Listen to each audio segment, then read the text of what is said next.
When we remember a time, we remember moments. A kaleidoscope of the sights, the sounds, the emotions that remind us of the way we were.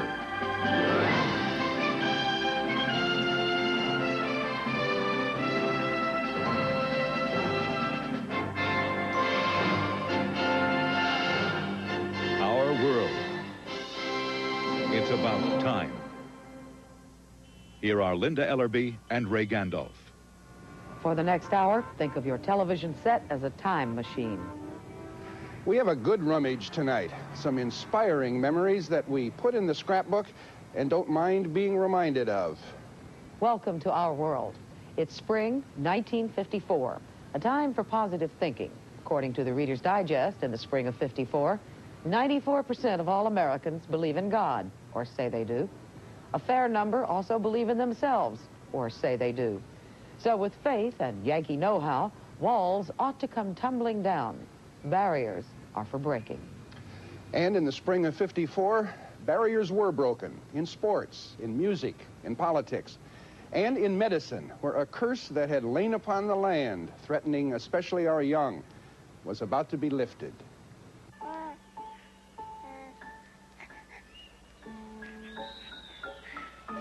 The baby boomers.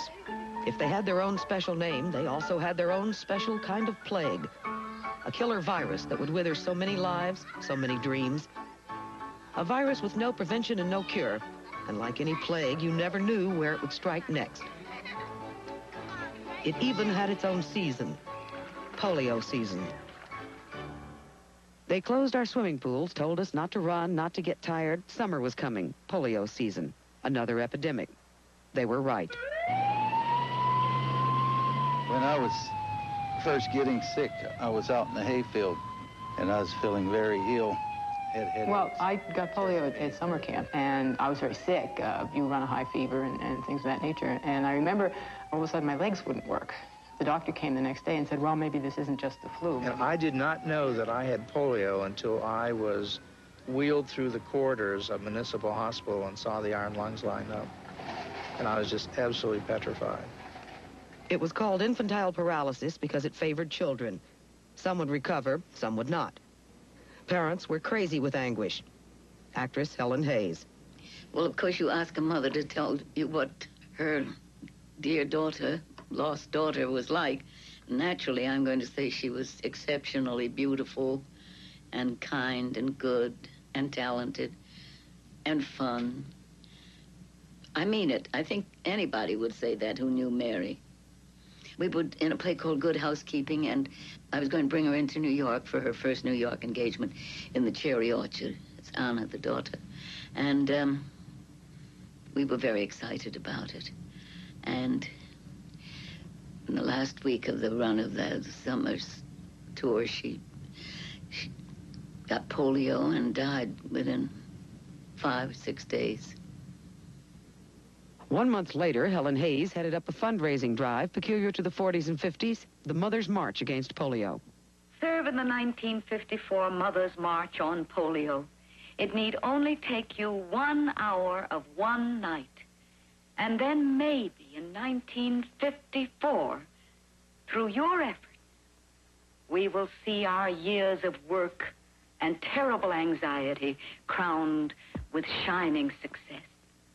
Meanwhile, at Municipal Hospital at the University of Pittsburgh, the barrier against that success was about to come down forever.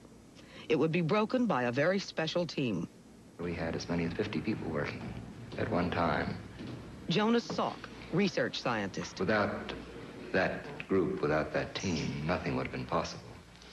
And so it's terribly important to realize and appreciate the spirit of devotion that was such that days and nights didn't matter, weekends didn't matter.